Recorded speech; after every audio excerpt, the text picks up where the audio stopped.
Here we go. Hi. Hi, Avery. How are you? I'm well, thank you. How are Good. you? Hey, this is Brian with Acorn Forums. Want to send a shout out to Mike Fortner for setting us up today in our conference room. This is Avery Neal. She is one of five speakers who's going to be speaking on October 27th at Acorn Forums' inaugural event at Glade Cultural Center here in the Woodlands. Acorn Forums is about finding solutions for you in mental health, anxiety, depression, OCD, you name it. Avery is a very, very well-known and very well-known counselor here in the Woodlands. She's a published author. She's been picked up on Oprah.com. Congratulations on that. Thank you. She specializes in women's issues, but today and on October 27th, she's going to be talking about anxiety and depression in general, and that's what we want to discuss because so many people suffer from that. I read as many as 45 million Americans suffer from anxiety and depression, and I think we're seeing a movement maybe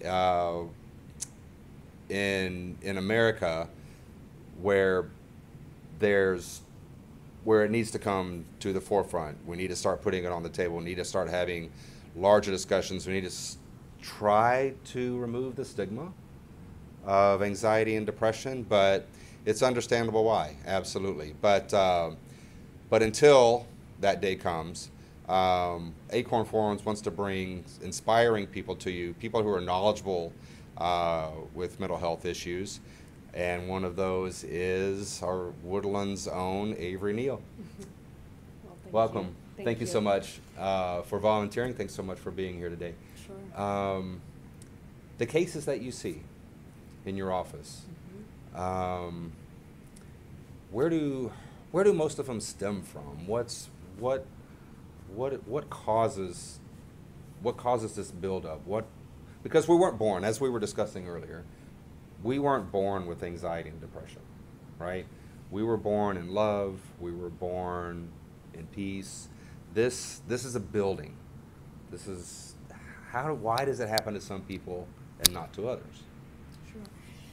And so this is a really important question to ask. It goes to the whole nature versus nurture thing. You know, certainly our genetics play a part in all of this. If we're genetically predisposed to any kind of mental health issue, that can be, that can kind of set the framework for struggling with those issues moving forward.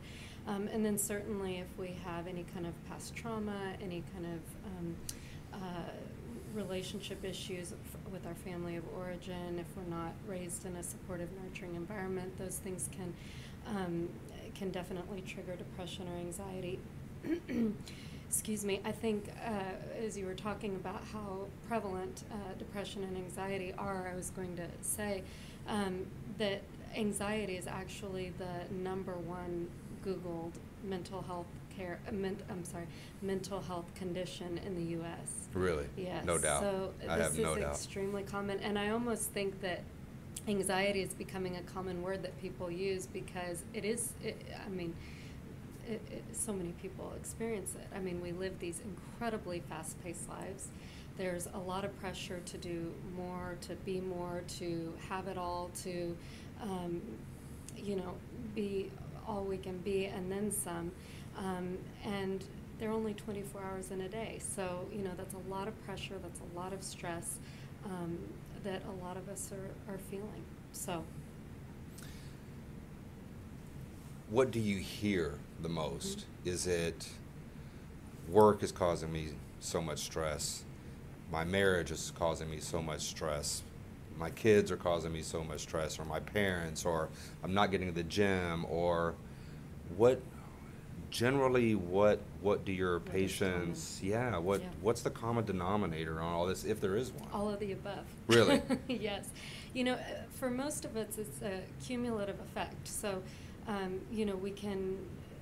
we can take it if we've got a problem with our spouse, and we can take it if we get in an argument with our parent or our child, or we have a bad week, or our work isn't quite what we want it to be, but we keep plugging away at it.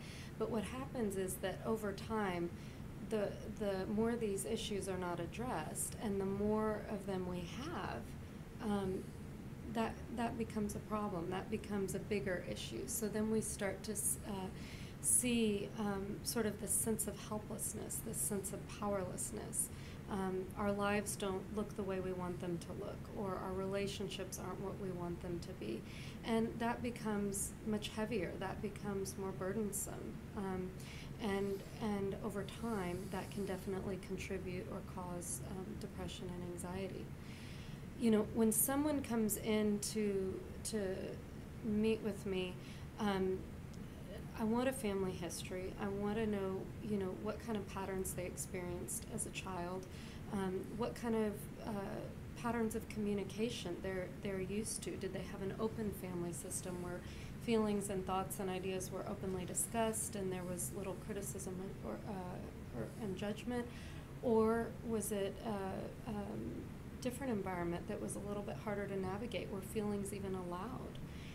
Because a lot of us have come from families where feelings are not acceptable or discussed or valued. And so we learn to then internalize those feelings, which doesn't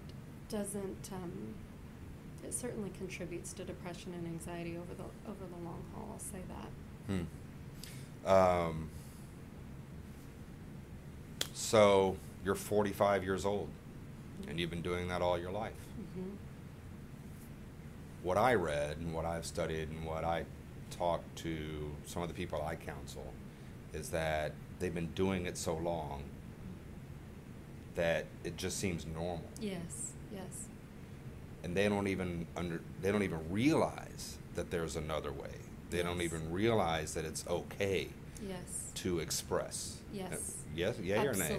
Absolutely. I think many people fall into that category. So one thing I'd really like to speak to is that a lot of us have this stigma that, sadness or guilt or loneliness or pain or things like that are feelings and emotions like that are negative, and we should try to avoid them at all costs. And then on the flip side of that, positive feelings, happiness, joy, positivity, those are all the goal. And we should, if we're really, really well and we're really enlightened, we should just be able to stay happy, The problem with that is it's not realistic. We are living human beings, and we have feelings in reaction and in response to our environment. And so that's really a setup to assume that we should all feel happy and perky and everything all the time. We have feelings. And so what I really want to speak to is that feelings in and of themselves are not good, bad, right, or wrong. They just are. They're there to tell us more information. So if we're experiencing negative feelings, that's important to explore. It's important to figure out what is going on there, rather than telling ourselves, oh, I shouldn't feel this way. I mean, if you think about someone, let's say, who is unhappy in their job, and they're sitting there saying, well, I get paid well enough, and it's okay, and it's fine, but I'm miserable, I dread going into work, there's something wrong with me, I'm the one with the problem, I should just, have the right positive attitude and, will myself out of this. That's not being authentically true to yourself. That's really dismissive of your feelings and what's going on. So it's important to explore, hey, what's going on? Why do you feel that way about your job or about your career? What is it about your job or your career that's not working? And let's explore that. Let's pay attention to that to figure out the root cause of those feelings. That being said, and I want to speak to this as well, and what I try to look at when clients come in is that there are many reasons we can experience depression or anxiety, and I can talk as long as you want to about the psychological reasons we may experience it, but we also have to look at other things too, like a sense of belongingness and connectedness. That's a psychosocial reason. We've got to look at hormone levels. I mean, you know, if your thyroid is off, for instance, it doesn't matter if you know, are the most enlightened person on the planet and have a great support system. You may feel depressed or anxious or exhausted and have no energy. If you've got some sort of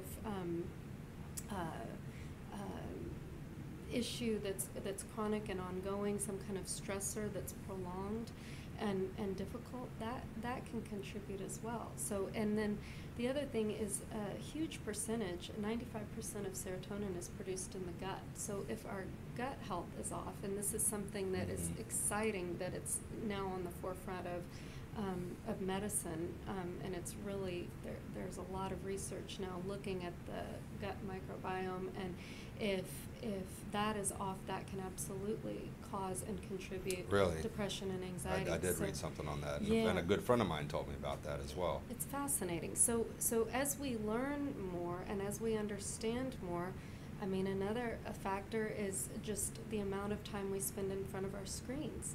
In fact, I read somewhere that the more screen time we have, the more anxiety, more anxious we feel.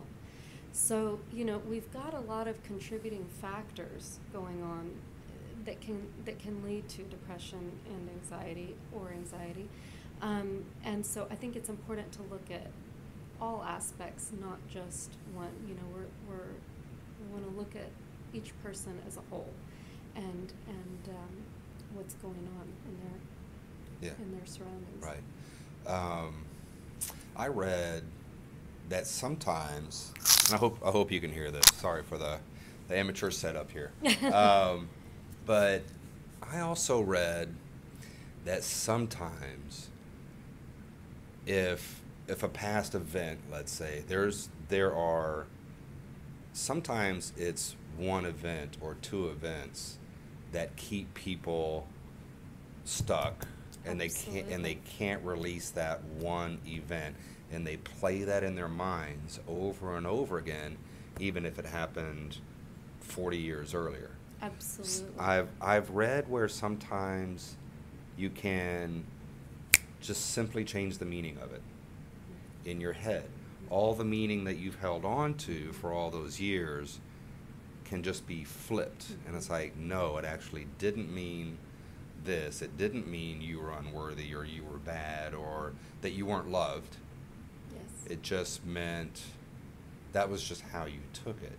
And someone else in the same situation would take it differently, would have taken it differently, and it would have been a long forgotten deal, right?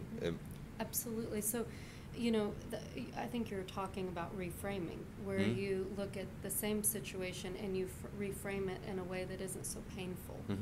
And so often if we've experienced trauma, you know, whether that was a traumatic event or whether it was chronic ongoing trauma for a prolonged period of time, like if someone has, let's say, an abusive childhood and there wasn't maybe necessarily a singular event, but it was just prolonged stress. Right. It's taking a step back and looking at what messages were internalized, what messages did that person receive from their environment and internalize and attribute to themselves as a result, and is that fair?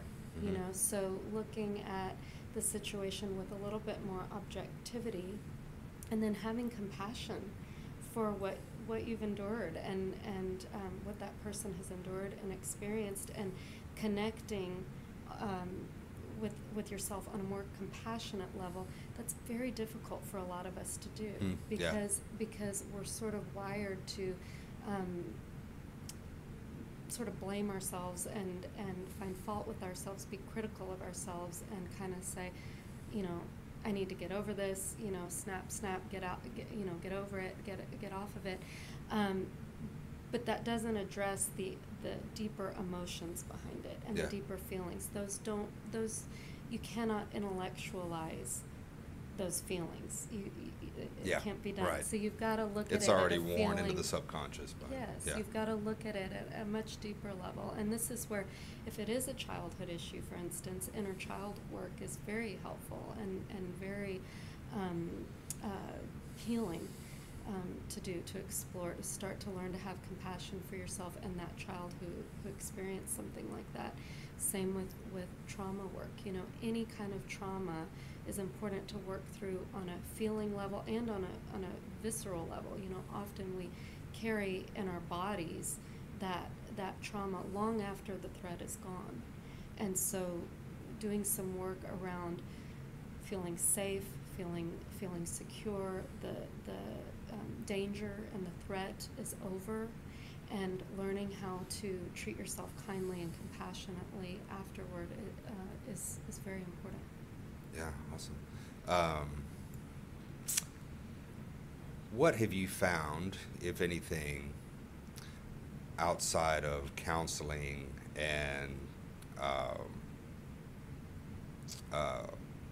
prescription drugs, help people to move forward, to heal, to get back and find themselves again, to release all of that? Anything? Mm-hmm. Well, absolutely. You know, and each person is different. Each situation is different. So you have to look at each individual and figure out, okay, what's going to work for this person in particular. But you know, there are just some basic needs that we all have that really must be getting met in order for us to really feel well and to feel balanced. And one is our relationships. Our primary relationships need to be healthy. They need to be solid. And if something is off there, it can cause a lot of distress.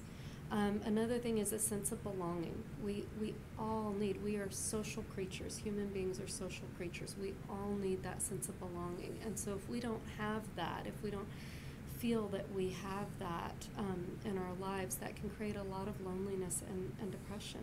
It can be a very isolating thing. A connection to sort of a spiritual side, and this doesn't have to be religious. It just means that we're connecting with that deeper part of ourselves, that part of ourselves that wants to grow, that wants to find peace, and whether that's within ourselves or you know in our lives in general, that part is really important too. Actual physical health is extremely important too. Like I said about the serotonin being produced in the gut, that is very important. And along those lines, exercise is extremely important because it does release endorphins. And there have been studies that have shown that exercise, certain types of exercise in the right amounts, can be as effective as antidepressants. So you know, there's all kinds of research out there and a lot of conflicting research. So that's why I hate to say, oh, you know, this is what everybody needs to do, and as long as you do this, you'll be good to go, because that's not necessarily accurate. There are some people who, for whatever reason, may need medication, and that is available. And then, of course, there's just the sense of security. We all need to feel safe in our lives. That's a basic need. We've got to feel that we're not living in a state where the sky could come crashing down at any moment, whether it's because we're living in a unsafe environment or otherwise. It's important that we have that security and that stability. Yeah.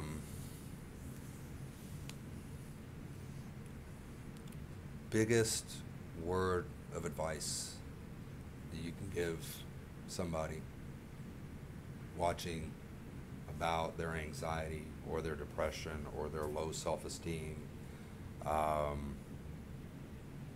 I say it's not you. A lot of people that I talk to who suffer from that, they identify it. I have this. I've been diagnosed with this. I suffer from this. and then they hang on to that. Yes, it can become their identity. Yes.